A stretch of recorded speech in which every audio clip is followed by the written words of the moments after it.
Hello friends, welcome to கோதை தமிழ். நாம் இன்னைக்கு பூரி தான் செய்ய போகிறோம். அதையே கொஞ்சம் வித்தியாசமாக செய்வோம். அதுக்கு ஃபர்ஸ்ட் 1/2 டீஸ்பூன் சீரகம், 3 பல்லு பூண்டு, 3 பச்சை மிளகாய் எடுத்துக்கிடுவோம். இதை இப்போ கொரகரன்னு அரைச்சி எடுத்துக்கிடலாம்.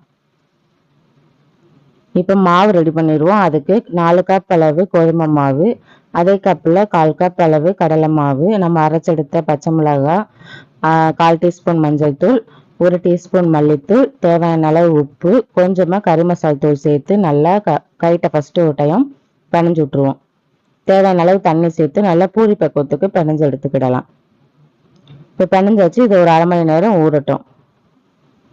இப்போ ஊறிச்சு சின்ன சின்ன உருண்டையாக நம்ம பிரித்து எடுத்துட்டு தேய்ச்சி எடுத்துக்கிடலாம்.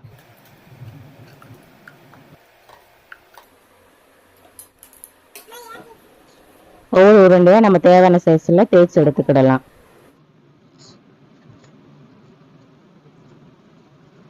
இப்போ கிழங்கு பிணைறதுக்கு ஒரு பாத்திரத்தில் தேவையான அளவு எண்ணெய் சேர்த்துட்டு எண்ணெய் சூடானதும் கடுகு உளுத்தம்பருப்பு பொரிஞ்சதும் 1/2 டீஸ்பூன் சீரகம், வெங்காயம், பச்சை மிளகாய், கருவேப்பிலை இதெல்லாம் உள்ளே சேர்த்துக்கிடலாம்.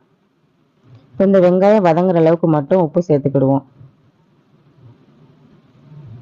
இப்போ நல்லா இதை ஓரளவு வதக்கியாச்சு. இஞ்சி பூண்டு பேஸ்ட்டு 1/2 டீஸ்பூன் மஞ்சள் தூள் சேர்த்து கலந்து விட்டு வதக்கிடுவோம். இப்போ நம்ம வேக வச்சு எடுத்த உருளைக்கிழங்கு உள்ளே சேர்த்துக்கிடலாம். தேவையான அளவு தண்ணி சேர்த்து ஒரு 10 நிமிஷம் சிம்மில் வச்சு நல்லா வேக வச்சு எடுத்துருவோம். இப்போ குழம்புக்கு உப்பு உரப்பு எல்லாம் கரெக்டாக இருக்கான்னு பார்த்துட்டு சேர்த்துக்கிடலாம்.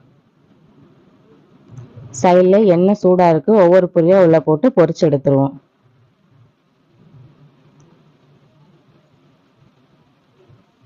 நல்லா 2 பக்கமும் திருப்பி போட்டு வேக வச்சு எடுத்துருவோம்.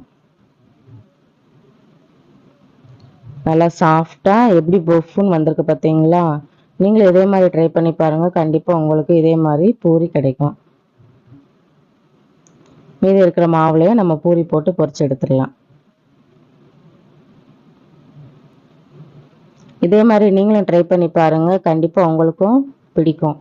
ஒரே மாதிரி செய்யாமல் கொஞ்சம் வித்தியாசமாக செஞ்சு பாருங்கள். இந்த வீடியோ பிடிச்சிருந்தா மறக்காம கோதை தமிழ் சேனலை சப்ஸ்கிரைப் பண்ணிக்கோங்க. பக்கத்தில் இருக்க பெல் ஐக்கானை கிளிக் பண்ணிக்கோங்க.